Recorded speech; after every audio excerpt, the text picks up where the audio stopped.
12वीं में मैंने 3 सब्जेक्ट फेल किए थे। मेरे वाले साहब जो थे वो एक घर में ड्राइवर थे और मेरी अम्मी उसी घर में ना काम करते थे। तो वाले साहब ने कहा कि बेटा तुम्हारे लिए कज़न हमने देख के रखी है, उससे करा देते हैं तुम्हारी शादी और तुम्हें ड्राइवरी सिखा देते हैं, तुम ड्राइवर बनो, तुमसे आगे कुछ नहीं होना। और उस 5 साल में मैंने डिग्री भी की, गोल्ड मेडल भी लिया, नौकरी भी मिल गई थी कॉमर्स में ऐसा लेक्चरर के तौर पर। और उस वक्त मेरे पास तकरीबन 1 करोड़ 20 लाख की स्कॉलरशिप भी थी university of Illinois Urbana champagne की कॉमर्स की तरफ से।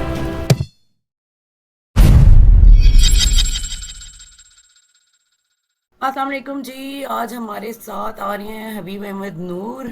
ये उस्तादिया के नाम से लिखते हैं। इनको मैं पिछले 18 साल से जानती हूँ। कॉन्सेप्ट में मेरे कोलीग हुआ करते थे। बुक्स की बड़ी कलेक्शन थी इनके पास। तो नेचुरली हम जैसे लोग जो हैं जिन्हें फ्री बुक्स चाहिए हो वो ढूंढ लेते हैं ऐसे लोग को। हम लोगों में से जैसे फ्री सूटे वाले लोग नहीं होते, वो ढूंढ लेते हैं यार किस दिन लेना है। हम उस तरह फ्री बुक्स जहाँ मिल रही हैं। फ्री सूटे वाले बुक्स भी ले लेते हैं, ऐसी कोई बात नहीं। अच्छा चलो हम बुक्स के लिए जो है ना, ये कॉमसेट्स में उस वक्त जो है लॉजिक डिजाइन पढ़ा रहे थे, मैं भी वही पढ़ा रही थी। और फिर इसके बाद जो है इन्होंने अपने मास्टर्स के लिए फिनलैंड तशरीफ ले गए और फिर इसके बाद इन्होंने वहाँ पे जॉब शुरू कर दी ऑपरेशन मैनेजर के तौर पे, प्रोडक्ट लीड के तौर पे। लेट्स हियर फ्रॉम हबीब। हबीब, आप कुछ बताना चाहें अपने बारे में? सलाम तो कर। हेलो, अस्सलाम वालेकुम। मुझे लेक्चर मिलता है, सलाम नहीं करता। अस्सलाम मैंने क्या किया? अस्सलाम वालेकुम जी। वालेकुम अस्सलाम। वालेकुम अस्सलाम। मेरे लिए आज बड़ी खुशी की बात है कि हमें आपकी बैठक में बैठने का मौका मिला। मैं आप जिस तरह से आपका टाइटल है नाकाम चिकियंस, इसी तरह से मैं भी एक नाकाम कॉमर्शियंस अपने आप को समझता हूँ। और मैं विश्वी आपका बहुत शुक्रिया कि आपने अपने नाकाम दोस्तों में हमें भी शामिल किया आज। हमारे पास लिस्ट है। मेरे असल में सारे दोस्त नाकाम थे। मेरा जीपीए उस वक्त ज्यादा था, मुझे लगता था मैं कामयाब जरूर होंगी, लेकिन you know when life happens things happen, मैं भी नाकाम रह गई। नहीं, वो जो नाकाम चिकन्स में ना, उन जीपीए वालों की बात करें जो कि बस अपने आप को ना घसीट के ग्रेजुएशन पे लेके गए थे, कामयाब भी बहुत थे। तो उसकी भी लिस्ट है, उसमें भी मेरे दोस्त तो थे जो सारे मेरे दोस्त वही थे भाई। मेरा तो हस्बैंड, हाँ, वो नाकाम वालों की बात कर रहे। एग्जैक्टली, नाकाम वालों में था। तो अभी आपके हस्बैंड तो कामयाब निकले ना, शादी हो गई आपके साथ। हो गए ना, मेरा ख्याल है वो तो फिर हो गए ना। वो तो हमें पता है। ऐसी कामयाबियां कम को मिलती हैं। उन्होंने अपनी जन्नत जीआईके में बना ली। जी बिल्कुल, सही बात है, सही बात। बड़ा हीरा शनास निकला। सही। बस मैं आज इस तरह ही सर हिलाता रहूंगा लग रहा है। हाँ हबीब, आप बता रहे थे अपने बारे में। जी बस जिस तरह आपने बताया, हमारी 2008 में मुलाकात हुई थी जब मैं लेक्चरर था आपके साथ कॉमर्स यूनिवर्सिटी में। तो कॉमर्स यूनिवर्सिटी में 3 साल पढ़ाने के बाद मैं फिनलैंड आ गया और पिछले 15 साल से मैं फिनलैंड में काम कर रहा हूँ। मैं भूल ही गई बताना कि यार ये तो गोल्ड मेडलिस्ट थे कॉमसेट्स के। तुमने बुलाया क्यों है इस पॉडकास्ट पे? इतने नालायक लोगों की जगह। Exactly, why are you here? नहीं, अगर आप कहते हैं ना तो मैं आपसे नाकामी से स्टार्ट करता हूँ ताकि आप फिर हमें इतना बुरा ना महसूस करें। नहीं यार, मैं कर लेता हूँ। नहीं, बल्कि एक बड़ा इंपॉर्टेंट किस्सा है इसने, बड़ा कॉमर्स में मुझे जरा डिफरेंट रखा। 12वीं में मैंने 3 सब्जेक्ट फेल किए थे, केमिस्ट्री फिजिक्स। ठीक है, आई थी मेरी 3 सप्लियां। मेरे वाले साहब जो थे वो एक घर में ड्राइवर थे और मेरी अम्मी उसी घर में ना काम करती थी। तो वाले साहब ने कहा कि बेटा तुम्हारे लिए कज़न हमने देख के रखी है, उससे करा देते हैं तुम्हारी शादी, ठीक है, और तुम्हें ड्राइवरी सिखा देते हैं, तुम ड्राइवर बनो, तुमसे आगे कुछ नहीं होना। तो बस फिर मैंने कहा नहीं, ऐसा तो नहीं हो सकता। तो जब मैं अपने महविश साहबा को मिला था 2008 में, उस बात को गुजरे हुए 5 साल हो चुके थे और उस 5 साल में मैंने डिग्री भी की, जैसे आप बताया कि गोल्ड मेडल भी लिया और नौकरी भी मिल गई थी कॉमर्स में ऐसा लेक्चरर के तौर पे। और उस वक्त मेरे पास तकरीबन 1 करोड़ 20 लाख की स्कॉलरशिप भी थी university of Illinois Urbana champagne की कॉमर्स की तरफ से, जिसमें मैं मास्टर्स और पीएचडी भी कर सकता था। तो मैंने पहले इसमें 2 सवाल बन रहे मेरे। जी बिल्कुल। कजन क्या पसंद नहीं थी? बच्चे को ऑफर हो जाए ब्याह कर लो और वो कह के मैंने पढ़ाई करनी है। अब ये इसके अंदर भी ना काफी कहानियां। मैं आज सोच रहा था कि मैंने ये बात की ना तो सवाल ये आएगा। देखिए, कजन तो माशाल्लाह से सबको पसंद होती है। अब मुझे बताया किसी कजन पसंद नहीं होगी। ऐसा तो कोई चीज नहीं था यार। सर वो अब तुम अपनी कवर कर रहे हो तो ठीक है, फैमिली में वो सही है, वो मैं मान ले। हो सकता है कि ये कजन सुन ले तो मैं इसलिए, लेकिन कजन तो सबकी कर, लेकिन हाँ, लेकिन बाजी अच्छी थी। लेकिन बात ये है कि बाजी बात ये कि मैं घर में सबसे बड़ा था। मेरे छोटे अच्छा। चार पांच बहन भाई थे, और अगर मैं उससे शादी कर 4 की लेता, 5? हम 6 बहन भाई हैं, तो मेरे 4 भाई और 1 बहन है, और मैं सबसे बड़ा हूँ।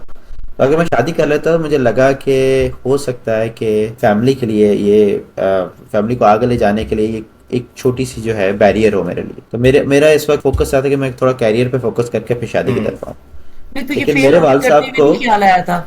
ये फेल करते हुए नहीं ख्याल आया था? ये जब माँ बाप फेल करते हुए उसकी भी कहानी है कि मैं 10वीं तक उर्दू मीडियम पढ़ा था और फिर मैं इंग्लिश मीडियम में आया था। ओके, तो हाँ वो बड़ा टफ होता उसके है।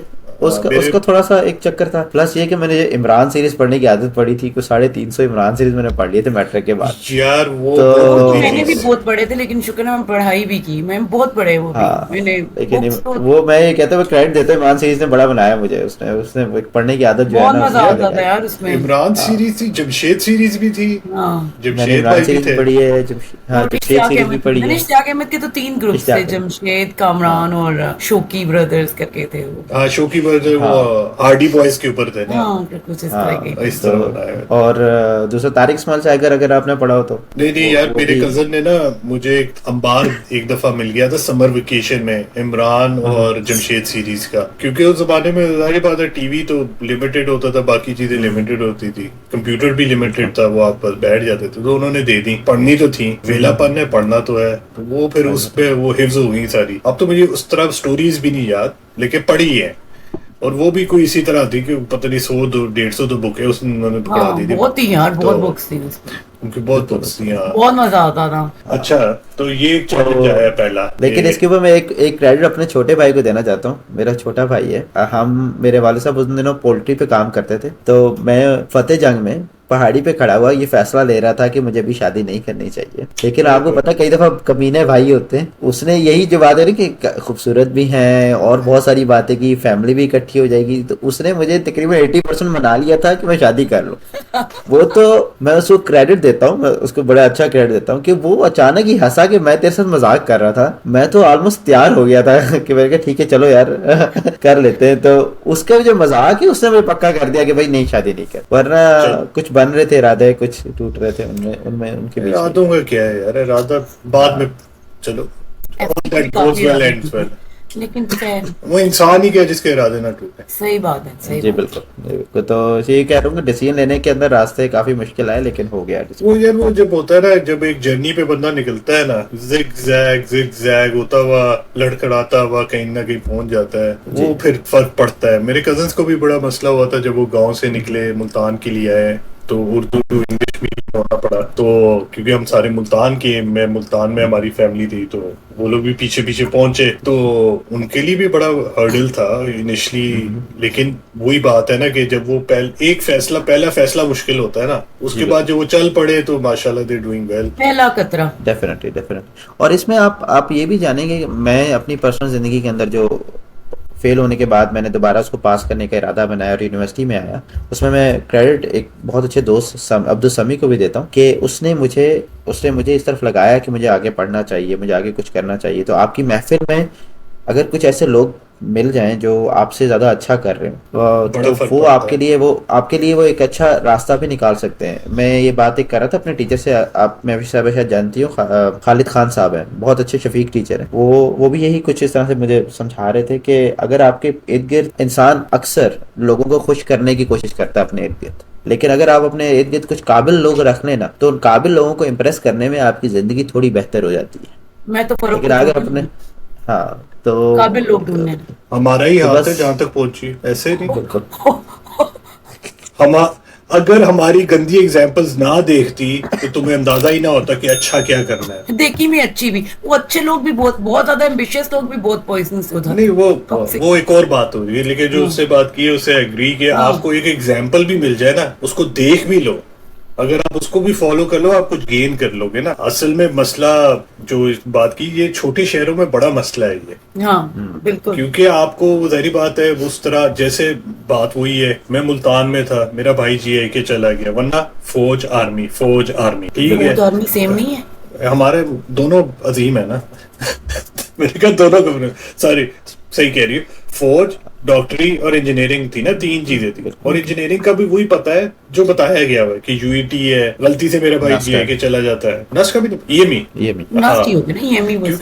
नहीं फर्क है ना, एक आप फौज के थ्रू जाते हो और एक नस Oh yes, डायरेक्ट but है। है नस वही, उसमें बहुत क्या है? स्टैंडर्ड में भी फर्क हो जाता है ना फिर उसका। खैर anyways, the point I am trying to make is कि जब जैसे ही आपको कोई मिले ना जो आपको सिर्फ यही दिखा दे कि यार ये भी एक लाइट इधर से भी आ रही है, इसको भी जरा चेक कर लो, इट अफेक्ट्स यू। अगर जिसने अफेक्ट होना है, जिसने नहीं होना उसको आप पावे सरते हो ताज पहना दे, वो नहीं देखेगा, हाँ, वो वहीं पे रहेगा। वो तो भी ये वो बड़ी भी अच्छी सही बात है। फैक्टर है, लेकिन ये मैं ये जरूर कहूंगा कि एक होता है इफेक्ट होना और एक होता है उस इफेक्ट के जरिए कोई ना कोई रद्द अमल शो करना। करना तो वो एक सेकंड स्टेज है कि पहले तो आप अपने इर्द अच्छे लोगों को जमा करें और फिर उस अच्छे लोगों से कुछ सीख कर आप आगे कुछ करने की कोशिश करें। वो मेरे ख्याल है उसका फिर सेकंड स्टेप है, उसको भी सीखने के लिए थोड़ा वक्त लगता है लोगों को, कितना कुछ मुश्किल था? गलतियां करते हैं। सॉरी, कितना मुश्किल था, कितना मुश्किल मुझे तो साल लगा समझने में कि मुझे आगे पढ़ना चाहिए, मुझे अपनी सपनियां क्लियर करनी चाहिए। कुछ लोगों को कई साल लग जाते हैं। हाँ इस सही मामले में। बात। चलो यार, तो अच्छा फिर कॉमसेट ये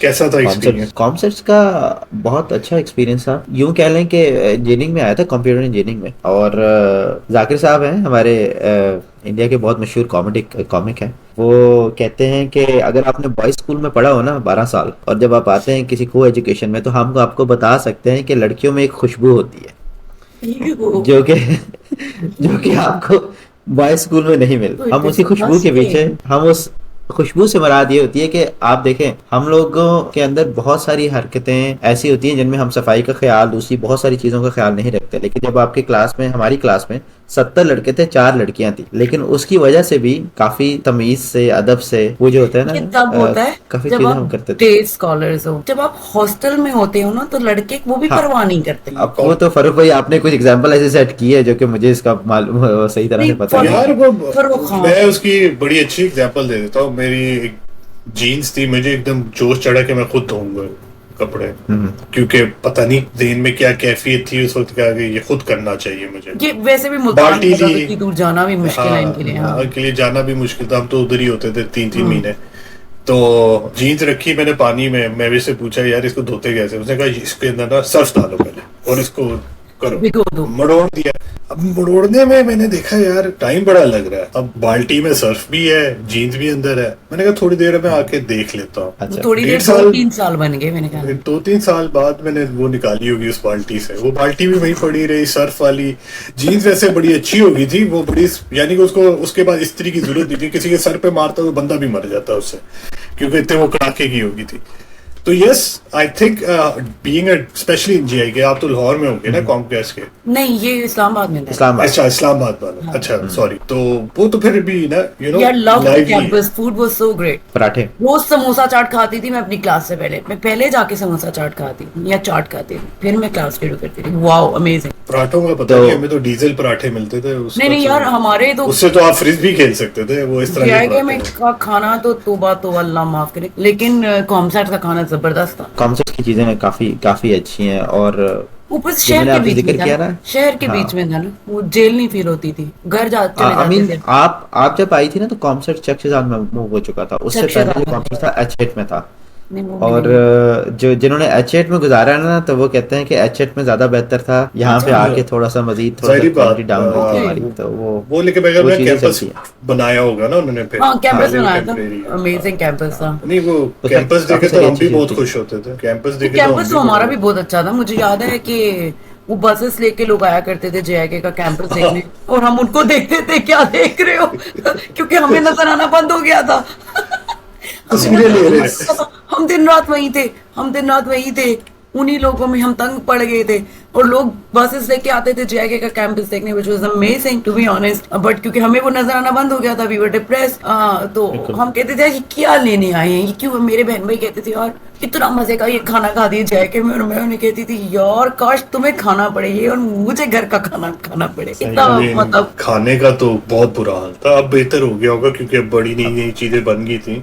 लेकिन अब वो भी है ना कि क्योंकि पहले 3 घंटे लगते थे, अब तो बिल्कुल मोटरवे बन गई थी। अब लोगों ने अपनी गाड़ियां भी रखी हुई हैं, फोन्स आ गए हैं, तो ऑब्वियसली एक्सेस बेहतर। 1.5 घंटा रह गया है, सिर्फ 1.5 घंटा। अब क्या है? लेकिन तो अच्छा अब वो लेकिन आपको याद होगा कि मैंने वो ख़वातीन की बात इसलिए की क्योंकि 12वीं तक तो बॉयज़ में थे, लेकिन उसके बाद मैं ये कहूँगा कि मेरी यूनिवर्सिटी में 4 साल में हमारी क्लास की ख़वातीन और इर्द गिर्द की ख़वातीन ने काफ़ी असर डाला। उसमें ये कि आपको कुछ अच्छे दोस्त मिले, उन दोस्त अच्छे दोस्तों के साथ आपने पढ़ा, आपने ज़िंदगी को डिफरेंट डिफरेंट अंदाज से देखा, तो उन्होंने काफ़ी मुझे ग्रो करने में, बेहतर इंसान बनने में या बेहतर अपनी एजुकेशन में बेहतर करने, अपनी एजुकेशन को बेहतर करने में काफ़ी हेल्प आउट की। So I am very thankful to it. तो एक तो ये बात मैं कहना चाहूँगा। दूसरा, जहाँ आप बात करी थी कि अब तो टेलीफोन आ गए हैं और दूसरे आ गए हैं, आई don't know if you remember, याद है वो नोकिया का जब मोबाइल होता था हमारे पास 2003-2004 के अंदर, मैंने तो और बहुत फिर हम अच्छे रखे हैं मिस मलेशिया काले मारने का में। मिस काले मारने का कंपटीशन होता था कि कौन कितनी ज्यादा मिस काले मारेगा बिल्कुल और ऐसा उससे ही फिर है। इजहार होता था। यार वो तो हमारे हाँ, वक्त नहीं हमारे हमारे वक्त व्हाट हम लोगों ने तो वो वक्त देखा ही नहीं ना यूनिवर्सिटी एग्जैक्टली, में। जेके में तो नहीं आया था। अच्छा, हमने ये क्यों नहीं था? इसलिए हमारे यहाँ पे ये था। इनिशियली मैं दूसरी बात है सच्ची कि हम जेके में थे, कोई इजहार नहीं। नहीं, हम सब इनिशियली मैं एक बात कहूँगा, इनिशियली हमें मुझे मोबाइल्स का एक शौक भी नहीं था, क्योंकि जेआईके में पार्ट ऑफ लाइफ नहीं था, उससे पहले वाली लाइफ में भी नहीं हिस्से में था। बिल्कुल। मोबाइल के बगैर आराम से रह रहे थे। या एग्जैक्टली, तो वो बड़ा आईएससी के चेंज बगैर हुआ है। गुजारा नहीं था हमारा। हाँ, वो फर्क था क्योंकि वही कनेक्शन था, तो हम Yes. उसी से रिलेट करते थे ना। एग्जैक्टली। हमारा आईआरसी से कनेक्शन था इसी वजह से। खैर, अभी आप आगे बता रहे थे। अच्छा, 4 साल की थी कॉमकेस्ट में या हाँ, 3? 4 साल। कॉम चार- सैक्स में 4 साल की थी। 4 की। तो उसके बाद फिर आपने कहा कि मैं प्रोफेसर भी बनूंगा। नहीं, हाँ, मैं बिल्कुल हमारी डिग्री खत्म हो चुकी थी और जॉब तलाश करना शुरू कर रहा था, और मैं इंडस्ट्री में जॉब करना चाह रहा था। वहाँ पे मैं फर्स्ट आया था अपनी क्लास में, और एक दोस्त हैं जो सेकंड आए थे, शोएब अरशद नाम है उनका। उन्होंने मुझे मशवरा दिया कि कॉमसेट में लेक्चरर की जॉब्स खुल रही हैं और जिन लोगों ने अच्छी पोजीशंस ली हैं उनको ये इजीली जॉब दे रहे हैं। तो मैंने कहा चलो ट्राई कर लेते हैं। मैंने अप्लाई किया, उन्होंने मेरे क्रेडिट्स देखे, उन्होंने मुझे लेक्चर की जॉब ऑफर कर दी, और उस वक्त जो मुझे सैलरी मिल रही थी वो इंडस्ट्री में कम से कम 2-3 साल के एक्सपीरियंस के बंदे को मिल रही होती है। हाँ। तो कॉमसेट ने एक अच्छा इनिशिएटिव किया था कि अपने ग्रेजुएट्स को जो अच्छी पोजीशन में हैं, जिन्होंने अच्छे मार्क्स दिए हैं, उनको वो इन हाउस लेक्चरर, अब तो मेरे ख्याल है वो टीचिंग असिस्टेंट होंगे, उनको पोजीशन दे रहा था, और उनको फिर आगे स्कॉलरशिप भी मिल रही थी उसी बेसिस के ऊपर। वो तो That was एचईसी की very good. स्कॉलरशिप थी ना, तो कॉमसेट्स वालों को भी मिलनी थी एचईसी, बिकॉज़ उनका एचईसी के हाँ, साथ कनेक्शन। HEC की स्कॉलरशिप थी और दैट इज द हमारी कुछ रीजन मैंने इंटरनल भी थी। कॉमसेट्स में पढ़ा, क्योंकि मैं एचईसी की स्कॉलरशिप पे थी। तो फिर मैं वापस आई तो दे लाइक क्या कर रहे हो, मैंने कहा कुछ भी नहीं कर रहे, कह रहे हैं, कल जाओ ना कॉमसेट्स में इंटरव्यू दो। और नहीं, अच्छा इनिशिएटिव है ना। या इट अच्छा was really initiative nice, they placed us, मतलब उन्होंने हमें पढ़ाया भी, फिर उन्होंने हमारी प्लेसमेंट भी करवाई। उन्होंने कहा 2 साल यहाँ सर्व करो। I am like okay. सही। By the way he mention कि इन्होंने पढ़ाया वहाँ पे, what an amazing job he did. ये शाम तक बैठे रहते थे, लोगों के साथ प्रोजेक्ट्स करते थे, उनको समझाने के लिए उनको, और फिर अपने बच्चों के प्रोजेक्ट्स के वो 70 लोगों के 70 के होते थे एक क्लास में, वो अच्छी खासी बड़ी क्लास होती थी। उनके प्रोजेक्ट करने के बाद दूसरों के साथ भी बैठे होते थे, यार मैं तुम्हारे उन स्टूडेंट्स को भी देख लेता हूँ। तो यार, job he did when he did that. कोई तो यार, वैसे मैं तुम दोनों ने पढ़ाया हुआ है बच्चों को, कोई तो बच्चा ऐसा होता है क्लास में जिसको कहते हो यार इसको तो नहीं छोड़ना, यार किसी पे तो मैंने गुस्सा निकलता ही होगा। टू बी ऑनेस्ट, अगर मेरे से आप पूछो, I went from JK to COMSATS, तो तो अच्छा, लेवल वाज हाँ, नहीं, जीआईके में आपकी असल में वो आई कई वुड बार से कहती जीआईके में थी, एक दो आपके तीन को निकाल के टीचर्स, स्टूडेंट्स मैं ये क्या था, कहूँगा, इनका ये था, I am sorry to cut you in, हमारे टीचर्स बहुत बुरे थे, स्टूडेंट्स वर गुड, ठीक है, and then the relative marking killed us, कुछ भी नहीं छोड़ा उसने। इनका ये था, एक तो एब्सोल्यूट मार्किंग थी, टीचर्स बहुत अच्छे प्रोवाइड किए थे कॉन्सेप्ट में, बाहर से आ रहे थे लोग पढ़ के, एचईसी के स्कॉलर्स, वो बाहर का एक्सपीरियंस भी ला रहे थे एंड एवरीथिंग, ये वो टीचर्स बहुत अच्छे थे, एंड स्टूडेंट्स वर लाइक, वो कोशिश कर रहे थे यार, वो कोई लिटरली कोशिश करते थे कि करो हमें फेल, हम फेल क्यों नहीं हो रहे। मैं इतनी एफर्ट करती थी, मैं 3 एग्जाम्स लेती थी कि यार पढ़ लो यार, पढ़ लो मर लो, नहीं पढ़ते थे यार, वो मेहनत करके एफ लेते थे। देखें वो क्या कहते हैं ना, मिक्स बैच, एक वो कहते हैं गॉसियन कर्व जिसे हम कहते थे कि कुछ बीच में है कुछ इसमें। मेरे एफएससी में 592 थे, मुझे जीकी में एडमिशन तो नहीं मिलेगा, ना ही मुझे नस्ट में मिलेगा और ना ही मुझे यूवीके में मिलेगा। चलो ठीक, नहीं मेरे बाप अमीर नहीं थे, लेकिन अगेन मेरे पास पैसे नहीं थे। 80% समथिंग इस तरह। नहीं हाँ। वो वैसे मैं बात करूँ 60% था मेरे ख्याल में GIK। हाँ, तो उसी 60% नहीं थे मेरे। तो जहाँ जो कॉन्सर्ट्स के अंदर अक्सर लोग आ रहे थे ना उस वक्त, अब तो काफी हाई कर दिया उन्होंने स्टैंडर्ड हाई करने का। अब तो जो लो स्टैंडर्ड वाले हैं ना वो इकरा में जाते हैं। मेरी अभी बहन ने माशाल्लाह से ग्रेजुएशन की है वहां से, तो मुकाबला चल रहा है हम। अच्छा ये बड़े मजे की बात इसने कर दी ना, इकरा और इक्का मुकाबला चल रहा है। अब जीआईके और लम्स का एक जमाने में मुकाबला चल रहा था, हम उनको गालियां देते थे, वो हमें देते थे। नहीं बस वो बहरहाल इसके ऊपर मुझे काफी घर से गुस्सा पड़ेगा, इसलिए मैं आगे मजीद बात नहीं करता। यही बंदा लेकिन इन्हें पढ़ना तो ठीक है। एग्जैक्टली तो जो बात मैं कह रहा था कि हाँ कॉमर्स में ना काफी इस तरह के कॉमर्स के शुरू के इनिशिएटिव में काफी इस तरह के स्टूडेंट्स आए हैं जिनके पास अच्छे ग्रेड्स नहीं थे या उनके पास पैसे नहीं थे। कॉमर्स के अंदर स्कॉलरशिप प्रोग्राम भी बहुत अच्छा था। मैं कॉमर्स के अंदर पढ़ा हूँ स्कॉलरशिप प्रोग्राम की वजह से। अच्छा। क्योंकि मेरे वाले साहब 30,000 रुपए 6 महीने के नहीं दे सकते थे और फर्स्ट आने के ऊपर आपको 20,000 रुपए मिलते थे स्कॉलरशिप में। तो गोल्ड मेडल जो है वो मेरी जरूरत थी, मुझे शौक भी था गोल्ड मेडल लेने का, तो उसकी वजह से मैं अपनी फीस अफोर्ड कर सका।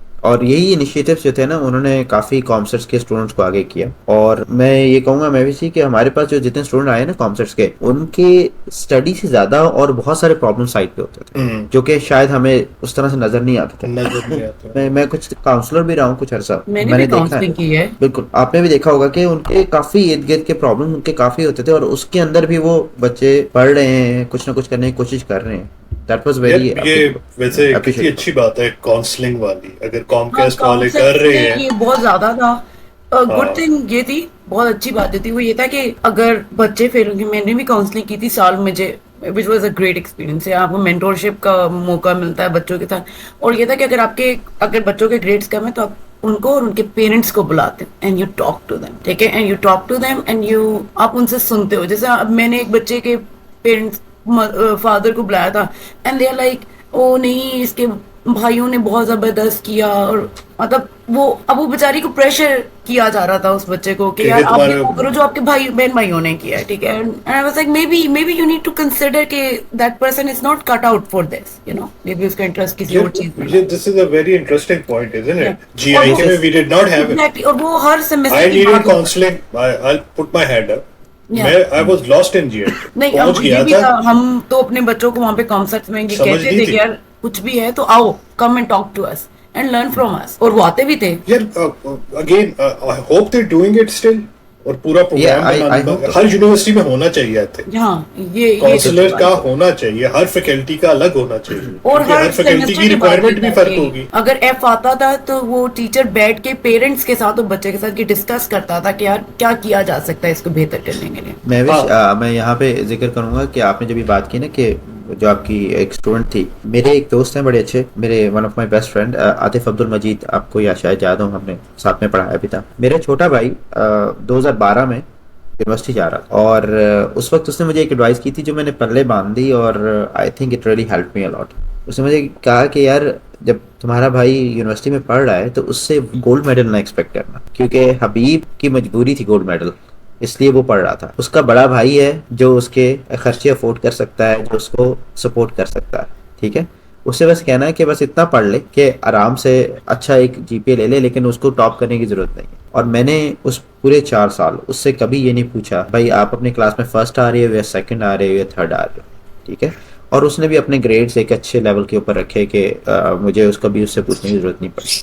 लेकिन मेरी उससे वो एक्सपेक्टेशंस, उसने उसके मशवरे की वजह से मैंने वो उसके साथ कभी एक्सपेक्टेशंस लगाई नहीं, जो कि मैं गलती से लगा सकता था based on my own experience कि भाई मैंने टॉप किया तो तुम क्यों नहीं टॉप कर रहे बाकी। ये एक्सपेक्टेशन तो दरी बात है जो आपने बात की। मेरे बड़े भाई मुझसे बहुत लाइक है पढ़ाई के मामले में, ठीक है, तो I can see where you are coming from. बिल्कुल सही बात करो, एक अनड्यू पेरेंट्स में एक्सपेक्टेशन आ जाती है, भाइयों में नहीं थी बेशक, पेरेंट्स में थी, ठीक है। लेकिन अभी भी तुमने बड़ी मजे की बात की, कितना प्रेशर था यार। I think you helped your brothers and sisters as well. जी बिल्कुल, प्रेशर अगर आप बात करना चाहते हो उस पे, नहीं प्रेशर अपने जगह पे चीजें होती है, लेकिन अल्लाह का शुक्र है कि आपके बहन भाइयों की जिम्मेदारियां ना अगर इकट्ठी नहीं आई, एक एक करके आई, अच्छा, तो वो उसमें थोड़ा सा आपके लिए आसानी हो गई। फिर ये है कि आप अकेले नहीं कर रहे, आपके साथ बहुत सारे कर रहे हैं। अगर मैं आपको अपनी कहानी बताऊं तो जैसे मैं पॉडकास्ट से पहले आपसे बात कर रहा था कि कोलैबोरेशन के ऊपर बात करना चाह रहा था। मेरा ख्याल है जिंदगी में मैंने जितने भी बड़े फैसले लिए हैं या मैं किसी तरह पे आकर लोगों को सपोर्ट कर सका हूँ, उसमें मेरी अकेले की क्रेडिट नहीं है, उसमें एक कोलैबोरेशन होती थी जो कि मेरे इर्द गिर्द मेरे साथ दोस्त मुझे हेल्प आउट करते थे और मुझे मशवरे देते थे अच्छे। उसके अंदर मुझे उसमें बहुत हेल्प मिली।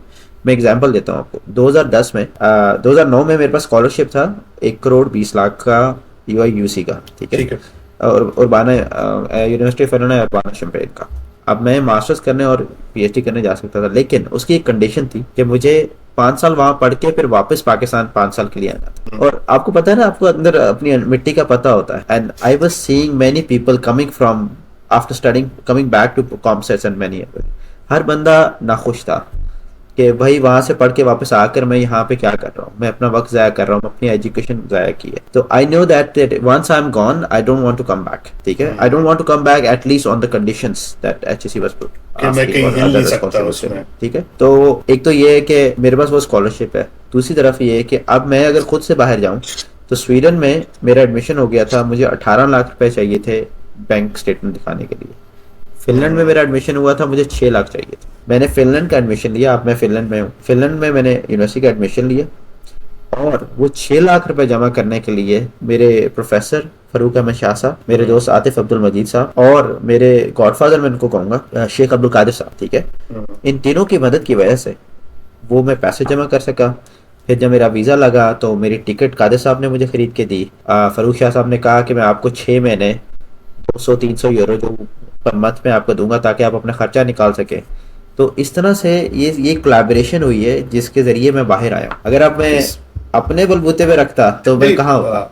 वो तो बिल्कुल बहुत अच्छी बात है, आप एक्नॉलेज करते हो, एक बड़ी बड़ी चीज होती है। हमने भी जिंदगी में देखा है काफी लोगों की जिधर हम हेल्प कर चुके हैं, कर सके हैं। एक्नॉलेजमेंट का पहलू वाज नॉट देयर। यस, बड़े लोग ना, I don't want to name anyone, entitlement में आ जाते हैं, एंटाइटलमेंट में आ जाते हैं। और थोड़ा सा वो कल्चरल चीज भी है हमारी कि एंटाइटलमेंट बड़ी है कि मेरा हक है ये।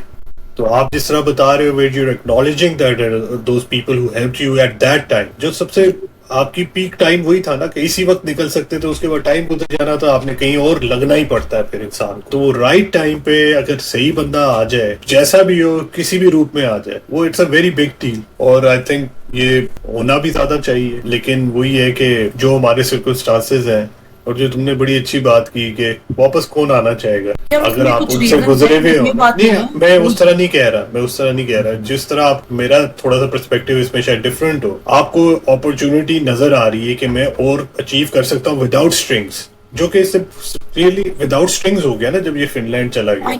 I can understand both points. अब उसमें ये है कि देखो, एक डेवलपिंग कंट्री है जो कि पाकिस्तान है। अब यहाँ पे हमारे पास अमेजन माइक्रोस्कोप्स पे और उन पे काम कर रही हूँ, वो $100 million वैसे के हैं। Pakistan can not afford that, right? हमारे एजुकेशन का और इन चीजों का इशू है, but I am working on those things, ठीक है। मैं उसके सॉफ्टवेयर और ये उनके सॉफ्टवेयर इतने महंगे हैं, ठीक है, उनका सब कुछ इतना महंगा है। I am working on them. मैं यहाँ से पाकिस्तान चली जाऊंगी, I will feel that emptiness, that thing that I could have done and मैं नहीं कर पाई, ठीक है।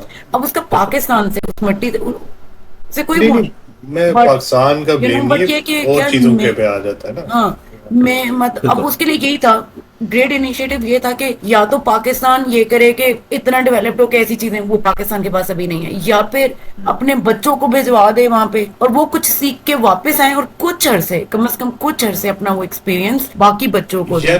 वो आई एग्री, होना यूं चाहिए था।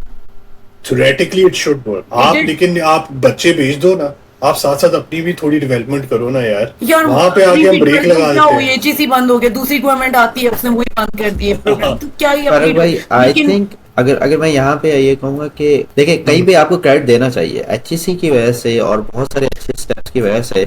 आई think our education has gone like 10x। हमने अपना जो है डेफिनेटली इम्प्रूवमेंट की है। मेरी स्कॉलरशिप ना लेने की वजह ये थी कि मैं मुल्क का इतना पैसा लगा के जाऊंगा और अगर मैं वापस आया तो I could not repay back. मेरा अपना एक था। और दूसरा ये कि एक होती है प्रोग्रेसिव रेट। अगर मैं आपको बताना चाह रहा हूँ कि 2003 में मैं एक ऑफिस बॉय था, ठीक है। उसके बाद 5 साल के बाद मैं एक लेक्चरर बना, फिर 5 साल के बाद मैं एक प्रोग्रामर बना फिनलैंड के अंदर। मेरी 10x जो है वो इम्प्रूवमेंट थी, सैलरी भी कर लें और दूसरी चीजें भी कर लें। उसके 5 साल के बाद मैं अपनी कंपनी चला रहा था, वो फर्दर 10x मेरी इम्प्रूवमेंट थी। सो मेरे जहन में जो प्रोग्रेस थी ना, वो ऊपर जानी चाहिए बजाय इसके कि मैं नीचे आऊं और फिर दोबारा से स्टार्ट करूं। तो वो काफी मुझे मुश्किल लग रहा था। अब मैं इसी बात पे ना, जो एचईसी को हम ब्लेम नहीं करते, इस पे मैं नहीं ब्लेम करता। HEC did a wonderful job eight that time. बहुत बच्चों को अपॉर्चुनिटी दिलवाई उन्होंने ऐसी ऐसी जगहों पे जहाँ पे पहले वो सोच नहीं सकते थे। अगली प्लानिंग ये होनी चाहिए थी कि वही बच्चे अब वापस, उनको पता होना चाहिए था यार पहला बैच निकल गया, 2 साल में हमने इसके लिए कुछ तैयार करना है। मास्टर्स के लिए जो गए उनके लिए अपॉर्चुनिटीज तैयार होनी चाहिए थी कि वो वापस आए, दे कैन बी प्रोडक्टिव। असल में मसले जो होते हैं ना हमारे, वो एक स्टेप लेते हैं, कहते हैं मैंने कर दिया, दूसरी चीज को कोऑर्डिनेशन करनी चाहिए, साथ कोलैबोरेशन करनी चाहिए, वो मिसिंग हो जाता है। वो असल में मेरे ख्याल है वो एचएससी की रिस्पांसिबिलिटी थी भी नहीं। एक तरह से अगर आप देखें, एचएससी की रिस्पांसिबिलिटी थी कि आपको स्कॉलरशिप दे, मेरिट के ऊपर आपको बाहर भेजे, जाए ये वापस आए। तो मेरे ख्याल है ये लेबर मिनिस्ट्री ऑफ लेबर या इंटीरियर मिनिस्ट्री, ये एक डिफरेंट डिपार्टमेंट है जिसकी रिस्पॉन्सिबिलिटी है कि हमारे पास एक रिसोर्स आ रहा है उसको थोड़ा प्रोटेक्ट करें। पर अनफॉर्चुनेटली फोरसाइट इतनी नहीं थी और उसका हमें नुकसान भी हुआ, कुछ फायदे भी हुए। लेकिन एक चीज मैं कहूंगा कि एचईसी ने एक चीज जरूर की, उन्होंने बहुत सारे लोगों को जानते हुए कि इनकी जो जमीन के कागज हैं वो स्कॉलरशिप के बराबर नहीं है, कुछ इस तरह की चीजें नहीं है वगैरह वगैरह, उन्होंने फिर भी उनको जाने दिया। वो जो उन्होंने रिलक्टेंसी दिखाई है ना, उसके बाद उसकी वजह से काफी गरीब खानदानों के लोग बहुत आगे तक गए और वो जो अभी कर रहे हैं वो पाकिस्तान के अंदर it's paying back in some ways. हाँ, they were doing so well at that time। ये तो बड़ी मशहूर बात है। कहाँ बच्चा उन्होंने निकाला और कहाँ नहीं दुनिया के खित्ते में उन्होंने पहुंचाने की कोशिश की और बच्चा गया। That was just a wonderful initiative। But चलो यार, ये तो बड़ी अभी लंबी होती जाएगी और सीरियस भी होती जाएगी क्योंकि हमारे टॉपिक्स बड़े सीरियस है आज। तो लेकिन कुछ लोग कोरिया तक भी पहुंचे मेरा ख्याल है। एक सवाल पूछूंगी, कोलैबोरेशंस की आपने बात की नहीं, like we where I am today due to those collaborations। I want to ask, आपने क्या, how did you pay it forward? अच्छा, पहली बात तो ये कि मेरी अपनी फैमिली के अंदर एक सिंपल अनाउंसमेंट है कि अगर कोई बंदा आगे पढ़ना चाहता है और फाइनेंशियल प्रॉब्लम्स हैं तो I will help them definitely. So financially अगर आपको पढ़ाई आगे जाने से रोक रही है तो आई विल सपोर्ट देम। मैंने इस वक्त अल्हम्दुलिल्लाह, ज़्यादा बड़ा नहीं बोलूँगा, लेकिन तकरीबन 50 से 100 के करीब स्टूडेंट्स को की एजुकेशन इन डिफरेंट फेजेस मैंने उनकी अफोर्ड की है, उनको सपोर्ट किया है एजुकेशन के लिहाज से भी। मैंने अपनी फैमिली के अंदर तकरीबन 3 से 4 लोग हैं, उनकी यूनिवर्सिटी की एजुकेशन को उनको सपोर्ट भी किया है आगे। I generally actually on a general level हमारी एक ऑर्गेनाइजेशन है कॉमसेट्स में, आपको हमारे ही स्टूडेंट में से, आपके स्टूडेंट और मेरे स्टूडेंट से बनाई है, ह्यूमन फॉर ह्यूमन के नाम से, और मैं पिछले 15 साल से उससे लिंक हूँ। और उसके अंदर अगर कभी भी कोई ऐसा पोस्ट आती है जिसमें किसी स्टूडेंट की फीस नहीं होती या कोई और इस तरह से प्रॉब्लम्स आ रहे होते हैं जिसकी वजह से उनको आगे पढ़ने में प्रॉब्लम होती है, तो मेरी कोशिश होती है या तो मैं खुद या फिर अपने इर्द गिर्द दोस्तों को के जरिए उस बच्चे की फीस को हम पे करने में आगे हेल्प आउट करें। अमंग अदर थिंग्स हम ये कोशिश करते हैं। तो ये है कि for that on our, you know, we'll put it there।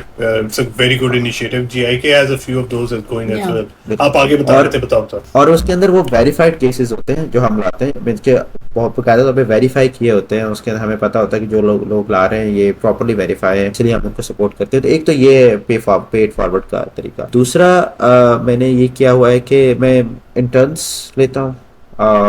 मैंने अपनी जब कंपनी बनाई थी पाकिस्तान में, मेरे पास 35 के करीब एम्प्लॉयज थे और मैंने काफ़ी सारे इंटर्न्स और काफ़ी बच्चों को ट्रेन किया है how to be in a professional world में कैसे आते हैं, कैसे आप काम करते हैं, क्या एक्सपेक्टेशन करते हैं। तो मैं टीचिंग के ज़रिए, फाइनेंशियल सपोर्ट के ज़रिए या फिर कोई डिफरेंट प्लेटफॉर्म के ज़रिए मैं पेड फॉरवर्ड करने की कोशिश करता रहता हूँ। ज़बरदस्त यार। अभी एक चलो थोड़ा सा लाइटर से सवाल करते हैं। सारी चीजें हुई, लास्टिंग इम्पैक्ट फैमिली पे कैसा रहा है? फैमिली अब पढ़ाई और इस चीज को, तुम्हारे देखो अपनी फैमिली तो तुम्हारी समझ गई होगी कि पढ़ाई इसका फायदा है, एक्सटेंडेड फैमिली पे क्या फर्क पड़ा है? एक्सटेंडेड फैमिली के ऊपर पढ़ रहे हैं आहिस्ता से। मतलब मेरे मामू के लड़के, वो उसने अपना 12वीं पास की और वो बहावल नगर के अंदर ही डबल मैथ स्टार्ट करना चाह रहा था। मैंने ऐसे कहा कि भाई इसमें आगे आपका कोई फायदा नहीं है, इसलिए क्योंकि पाकिस्तान में सर मैथ्स पढ़ाई जाती है, अप्लाइड मैथमेटिक्स नहीं पढ़ाई जाती।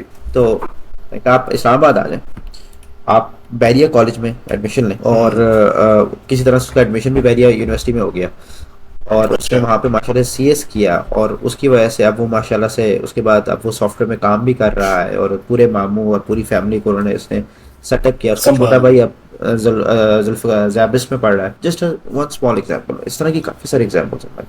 So it's a positive impact you can say, क्योंकि हमारे थोड़ा सा पिछले वाली जनरेशन जो थी ना, हमसे आपसे पहले वाली और हमारी, उनमें रेजिस्टेंस बड़ी थी इन चीजों की। रेजिस्टेंस चलो अच्छी बात है, लोगों को अब they have examples to look at. It's not easy with family, it's not easy. आपको पता है, आपको फैमिली में हर तरह के लोग मिलते हैं।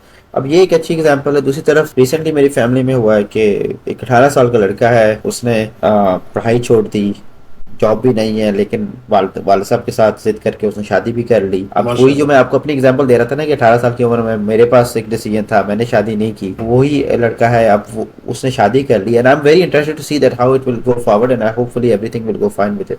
लेकिन इस तरह की एग्जांपल भी आपको तो do you think honestly, let's put it in honest terms, do you think it was a good decision in this day and age? अगेन मैं अपने दोस्त आतिफ अब्दुल मजीद की बात यहाँ पे दोबारा कहूंगा कि हर एक की कामयाबी के रास्ते डिफरेंट होते हैं। मेरी कामयाबी का रास्ता अपना कर जरूरी नहीं है कि मैं बड़ा सिनिकल आदमी हूँ, मैं नहीं देख रहा हूँ कामयाबी। देखो खुशी का भी एक लेवल है ना, आप किस चीज में खुश होते हैं। हाँ, चलो फिर खुशी की बात कर लेते हैं आगे। चल, ब्याह किस तरह हुआ है? अब अगर मैं पहले वाले से तो आप भाग गए, दूसरे वाला कैसे? वाइफ है भाई। 18 साल की उम्र में आपको बताया था, जैसे कजन से शादी, बाजी से शादी, और उसके बाद मेरे वालिद साहब ने मुझे कोई 29 रिश्ते दिखाए। मेरी फैमिली में ये मशहूर है कि जब भी हबीब का रिश्ता देखने जाते थे ना, तो हम फलों की एक टोकरी भर के जाते थे, बड़ी वाली जो है ना 10-15 किलो वाली। मेरे वाले साहब कहते हैं हमने घर में इतने फल नहीं खिलाए जितने हमने जाके दिए लोगों को। माशाल्लाह यार, फलाई काम करते हैं उन्होंने। उसमें एक मैं आपको किस्सा सुनाता हूँ। ये है लेबर सोसाइटी वापडा की, यहाँ पे एक रिश्ता देखने का है, और उनकी दीवार पे so unprofessional, no it's fine, नाक कटवा दी। चले आप बता रहे थे। तो हम रिश्ता देखने गए, तो जो ही मैं अंदर दाखिल हुआ ना उनके घर में, तो उनकी दीवार पे शेर लिखा था। मुझे शेर व शायरी का शौक है, मैंने वो शेर पढ़ लिया। उनका ताल्लुक था नियाजी खानदान से। ओके, आपको पता है।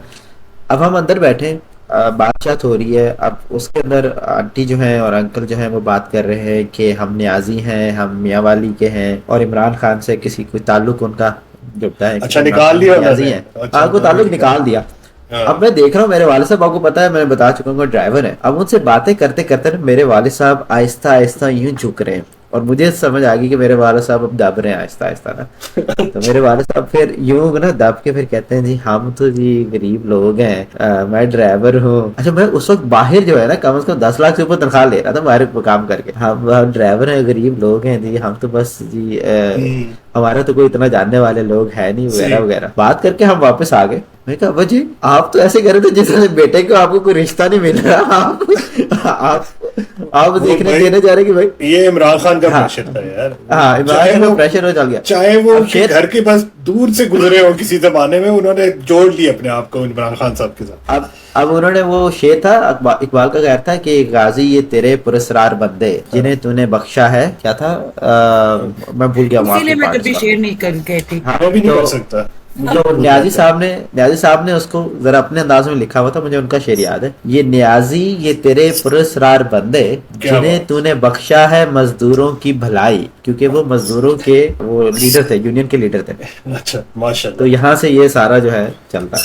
बहरहाल इस तरह के काफी रिश्ते देखे, और फिर मेरी मुलाकात हुई मेरी बेगम से, और मुझे उनमें एक अच्छा इंसान, अपने से बेहतर इंसान नजर आया, और फिर साथ निकाह हो गया, और पिछले 10 साल से हम उनके साथ हैं। चलो यार, जबरदस्त, that's a very good story right there. मैं अपना एक किस्सा सुनाता हूँ। मैं शादी में था, तो इमरान खान साहब आ गए उधर। माशाल्लाह हम छोटे थे, इमरान खान आ गया, और हम छोटे बच्चों को सारों को पता था इमरान खान है, 5-6 साल का उम्र में। यार हमने उस बंदे को जलील कर दिया उधर, सारा छोटा टब्बर उसके पीछे इमरान खान, वो बेचारा खाना खा रहा है, उसके मुंह पे खड़े हुए देख रहे इमरान खान। नहीं, क्योंकि इमरान खान था ना।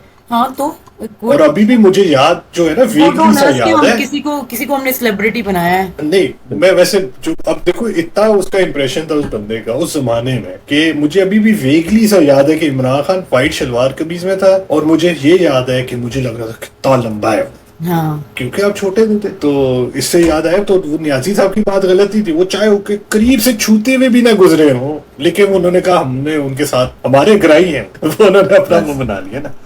तो चलो यार, ये तो चले अल्लाह ताला करे। लेकिन माशाल्लाह से हुआ ये कि जो भी रिश्ते देखे, कुछ को हम नहीं पसंद आते थे, जो हमें पसंद आती थी बस उनके साथ आगे बात नहीं बन पाती थी, तो बस इस तरह से आगे चीजें चलती। हाँ नहीं, ये तो यार जो रिश्ता पार्टी सिस्टम है ना, तो अपनी पसंद से बंदा कर ले वो बड़ा सेफ रहता है। रिश्ता पार्टी सिस्टम ना मुझे थोड़ा ना ठीक नहीं लगता। आज एक एग्जांपल देख रहा था, इंडिया की एग्जांपल सॉरी दे रहा हूँ इधर, कि उसने माइक लगाया हुआ था बंदे ने, और साथ में बता रहा था कि 1.5 करोड़ कैश, 2 करोड़ की प्रॉपर्टी और 3 गाड़ियां, टोटल 15.5 करोड़, और एंड में पोस्टर लगाया था, अब बताओ भाई अरेंज मैरिज करनी है या लव मैरिज करनी है। बल्कि उसके एंड में ये कह रहे थे, अब लोग जो है ना वो अरेंज मैरिज को इस तरह से भी अब पोस्ट आप कर रहे हैं कि देखिए अब क्या चल रहा है। आपने गाँव की, मैंने तो शादियां अटेंड की हुई है, मुल्तान की शादियां मैंने अटेंड की हुई हैं, आपने भी की होंगी। तो एक जमाना चला था कि चंद फैमिलियों में ना जो जहेज दिया जाता था ना, वो जो स्टेज बनता था ना, ला के ना सामने रखा जा रहा, सामने दिखाया भी जाता था पहले था, दिखाया बहुत ज्यादा दिखाया भी जाता था, चारपाइयों पे रखा हुआ था जहेज, टांका जाता था तो यार वो तो ना याद दिलाओ गाँव वाली, उस पे तो यार जो देशकों पे लड़ाइयाँ होती थी ना, ओए होए इतना देशी में होता था कि सबको मिल जाएगा, लेकिन इंतजार नहीं करता। तो वो जो लड़ाई थी ना वो देखने वाली। अच्छा, इस सिलसिले में हमारे गांव में एक बड़ा मजे का था, जहेज है भी, लेकिन लड़की वाले लिस्ट बना के देते हैं कि लड़के वाले को क्या क्या बना के रेडी रखना है लड़की के लिए। तो वॉशिंग मशीन, ये सब कुछ वगैरह वगैरह लड़की की जिम्मेदारी है बना के देना। जो असल जहेज में आता है लड़की वालों की तरफ से वो जेवर आता है हमारे गांव में। अच्छा, जेवर के अलावा तो आप लोग थोड़ा वो पठानों की तरफ से आप लोगों ने वो लिया हुआ है ना, वो उनका भी इसी तरह का कल्चर है। आप एक बंदा अपनी बेटी दे रहा है, आपने उसको मुलाजमा भी बना के रखना है, तो घर में चीजें तो खुद रखो ना, वो क्यों लेके आए? वो तो हमने देख ही लिया है, कल्चरल है ना, हमने भी उन्होंने हमसे कुछ ना कुछ अडेप्ट कर लिया होगा, हमने उनसे अडेप्ट कर लिया है। अडेप्ट क्या है, हम उनके वो है। I am against dowry definitely. नहीं वो तो यार ये पिक्चर देख लो, तीनों अरेंज मैरिज से तो नहीं बैठे, और उनमें सबसे कामयाब तो बीच में बैठा हुआ है मेरी स्क्रीन में बीच में। क्या मेरी तो अरेंज मैरिज है, मेरे बाप ने अरेंज की थी। जीआईके वालों को से अरेंज करवाई थी ना, कि डिग्री के साथ गुंडा भी देना है तुझे। रिश्ता भेजा ही उसने, और किसी ने भेजा ही नहीं, मैं क्या करूं? नहीं रिश्ता तो भेजा है, पसंद करके ही भेजा है ना, ऐसे तो नहीं भेजा ही उसने ना। किसने? जीआईके वालों ने? नहीं, वकास ने रिश्ता भेजा। मेरे माँ बाप के पास एक ही चॉइस थी, उन्होंने कर दी। रास्ते में कितने शहीद हुए वो नहीं गिने गए, एक जो पहुंच गया उसको गिरा जा रहा है। माँ बाप तक नहीं ना पहुंचने दिए। एक हमारे कॉमेडियन है, इंग्लिश कॉमेडियन है, वो कहते हैं, उनसे किसी ने पूछा कि किसी ने मुझे ना कर दी है और तो मैं क्या करूं, जो लड़के हैं, तो वो उसके ऊपर उन्होंने बड़ी मजे की बात की। कहते हैं कि we always underestimate men always overestimate how good they look to a girl. Yeah. One, and they always underestimate, a woman always underestimate how attractive they can be for a man. तो कैसी भी खातून हो, माशाल्लाह से साहब आप तो खूबसूरत हैं, लेकिन कैसी भी खातून हो आपको कोई ना कोई दीवाना मिल ही जाएगा, जिस तरह से मजनू की लाला भी। लेकिन वो दीवाना भी वो ना, मतलब ये तो नहीं कि चर्सी पोड्री मिल जाए आपको। जीआईके नहीं जाना था, नॉर्मल दीवाने मिल जाते। जीआईके चलेगी तो वही मिलना था।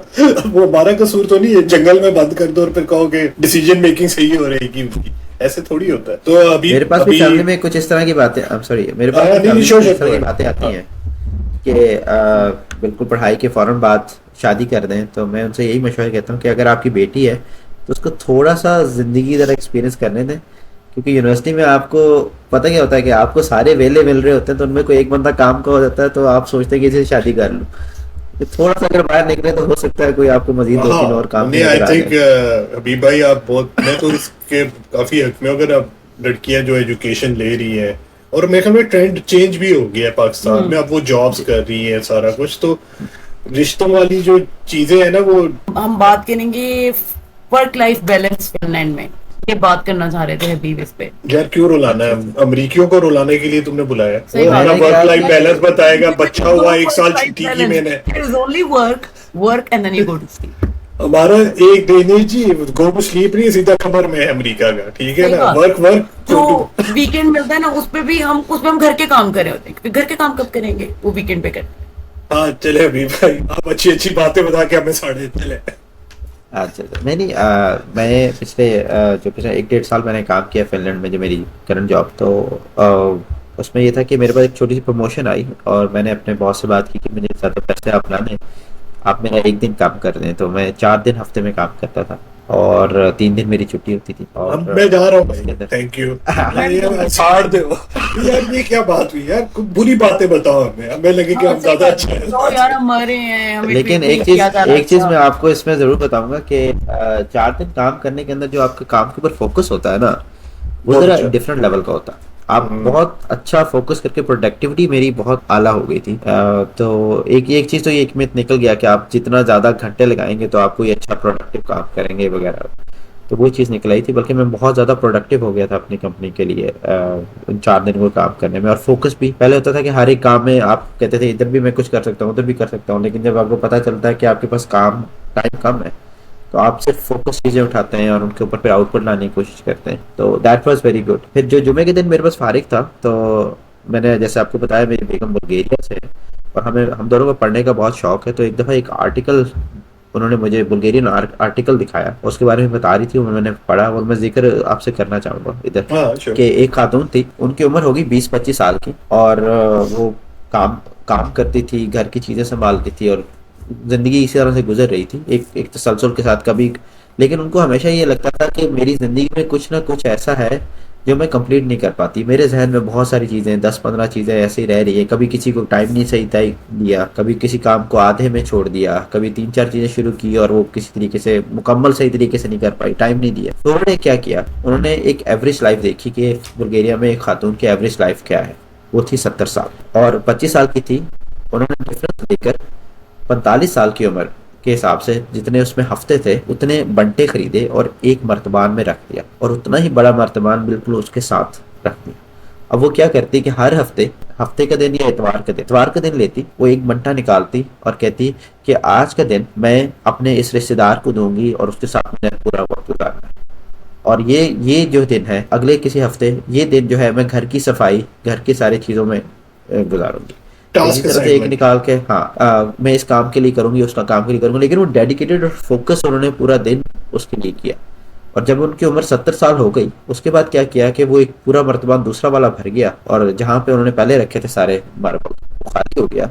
अब क्या करती हैं कि वो हर हफ्ते एक निकाल कर उसी तरह से डेडिकेशन से काम करती है, लेकिन वो कहती है कि मैं अब अपनी एक्स्ट्रा लाइफ जी रही हूँ और एक्स्ट्रा चीज़ें मैं आगे कर रही हूँ। मुझे ये ज़िंदगी का कॉन्सेप्ट इतना पसंद आया कि मैंने कहा कि वो मेरा एक एक्स्ट्रा दिन है जो मैंने हासिल किया है, वो मैं किसी काम के लिए डेडिकेट करूंगा। तो मैंने डायरेक्टिंग सीखी, उसके अंदर के डायरेक्शन के कोर्स किए, मैंने राइटिंग की, माशाल्लाह से किताब में लिख चुका हूँ, 2 और प्रोजेक्ट के ऊपर मैं काम कर रहा हूँ। वही जुमे के दिन एक डेडिकेट करके मैंने इसके ऊपर काम करना है। या फिर कोई ऐसा काम, मसलन एंटरप्रेन्योरशिप का मुझे शौक है, किसी प्रोडक्ट के ऊपर काम करना है, मैं एक दिन उसके ऊपर फोकस करके करूँगा। तो इससे मैं ये लाना चाहूँगा कि वर्क लाइफ बैलेंस का सिर्फ ये मतलब नहीं है कि आपने 4 दिन काम किया और 3 दिन काम नहीं किया। उन 3 दिनों के अंदर अगर आप एक दिन किसी तरीके से फोकस करके किसी काम के ऊपर लग सके तो वो आपकी जिंदगी में बड़ा एक ठहराव, एक बड़ा कुछ अचीवमेंट आपके जहन में लाता है और आपको एक फोकस अप्रोच की तरफ लेके जाता है। Sorry for speaking too long. नहीं, अभी बात तो आपकी बिल्कुल ठीक है, वर्क लाइफ बैलेंस। लेकिन अगर मैं एक नुकता चीनी करता हूँ, ये तो फिनलैंड में चलता है, ये तो फिनलैंड का सिस्टम है ना, क्योंकि आपको फिनलैंड मौका है, मिल गया ना।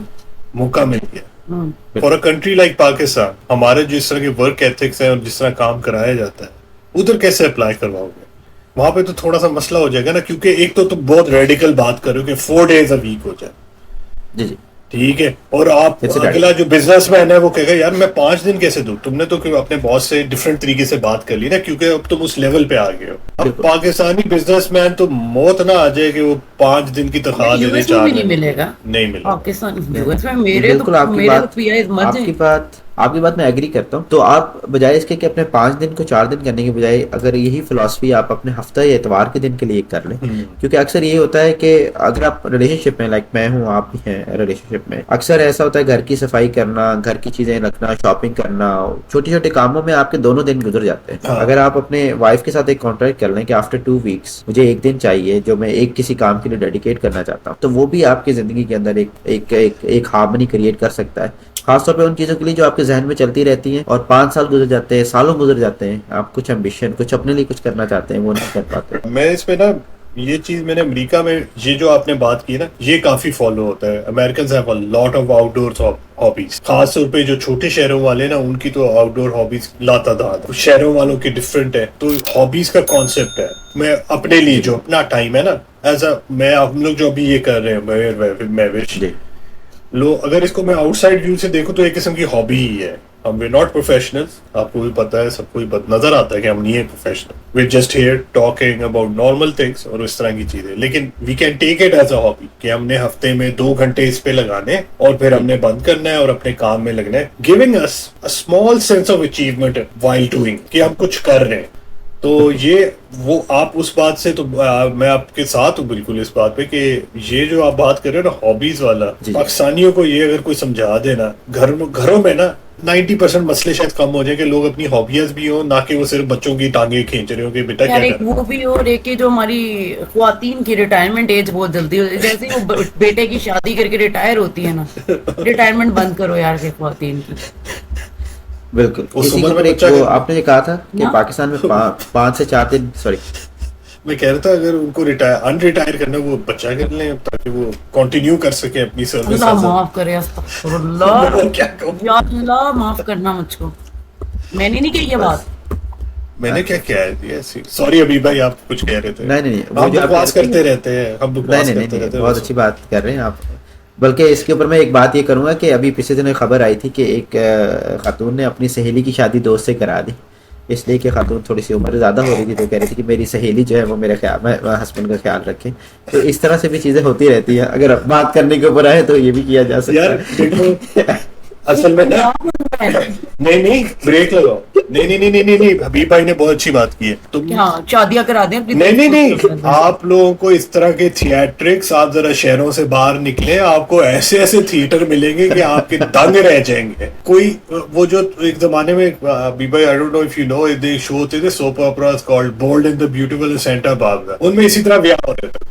कभी इधर ब्याह हो रहा है, कभी उधर ब्याह हो रहा है, ब्याह खिलते रहते थे। आप चाहे जरा पाकिस्तान में, आप जरा शहरों से बाहर निकले, ऐसे ही ब्याह हो रहे हैं, बड़े हो रहे हैं। लेकिन मैं वो जो आपने बात की थी कि हम 5 दिन से 4 दिन काम नहीं कर सकते, लेकिन इसके ऊपर मैं एक जरूर बात कहूंगा कि वर्क लाइफ बैलेंस के अंदर ना, हम अगर मैं अपने काम को देखूं फिनलैंड के अंदर, तो 70% मेरी एफर्ट होती है कि जो काम मुझे दिया गया है उसको मैं किसी एहसन तरीके से कंप्लीट करने की कोशिश करूं, जो वर्किंग एथिक्स में आता है और कॉम्पिटेंस में आता है। 20% मेरी एनर्जी होती थी इंटरनल पॉलिटिक्स को जानने के अंदर, क्योंकि आपको डिफरेंट स्टेक होल्डर्स के साथ काम करना है, तो उनकी अपनी एक इंटरनल टीम्स की पॉलिटिक्स होती है, उसके अंदर आपको थोड़ा सा नो हाउ होनी चाहिए। और 10% मेरी एफर्ट होती थी कि मैं अपने टॉप मैनेजमेंट के साथ अच्छे रिलेशनशिप रखूँ, और सो वो एफर्ट उसमें लगाने के ताकि कल को प्रमोशन लेनी है, कल को आपको अगर रिसोर्सेज चाहिए तो आप टॉप मैनेजमेंट के साथ अच्छे रिलेशनशिप हो तो आप बड़े अच्छे तरीके से कर सकते हैं। एग्जांपल देता हूँ, मेरे पास 4 लोगों की टीम थी 5 साल पहले। अब मैं जब छोड़ रहा हूँ ये कंपनी, तो it's more than 40 people working on the same product with 5 different product kind of thing. तो ये इसी वजह से हुआ कि टॉप मैनेजमेंट के साथ एक अच्छे रिलेशनशिप पैदा बने।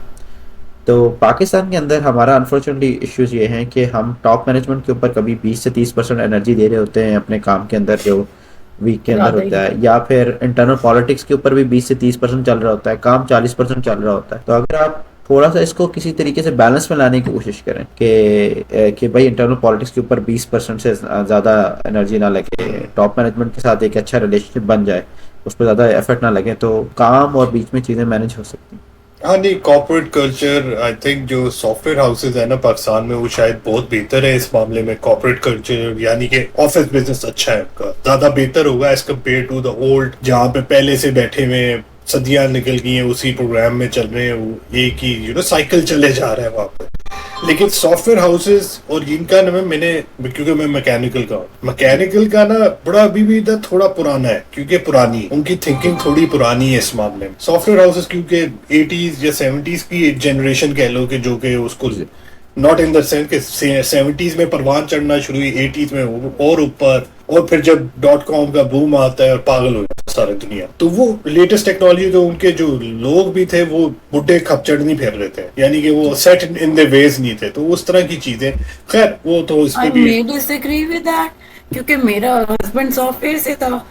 यस कि उनको ये बहुत ज्यादा मिल रहा था कि यार उनको बेनिफिट से कि खाना भी है वहाँ पे, ये भी, बट उनको लेट नाइट सेटिंग्स होती थी, प्रमोशन नहीं, उनको मिल रही है जो लेट नाइट सेटिंग्स कर रहे हैं, जिनकी वाइफ्स नहीं है, लेकिन जिसकी फैमिली है और वो लेट नाइट Again, सेटिंग नहीं कर पा रहा, वो- उसको प्रमोशन नहीं दे रहे उस तरह से, या उतनी नहीं दे रहे। मैं उस तरह बात नहीं कर रहा, मैं कह रहा हूँ उनका जो लाइफस्टाइल है या उनका corporate culture is slightly different Not better. Then, नहीं, यू कैन नॉट जज that. I know a lot of people who have fantastic work life balance. My wife is a software engineer also. Okay, ठीक है ना, In उसका हाँ in US बहुत फर्क है.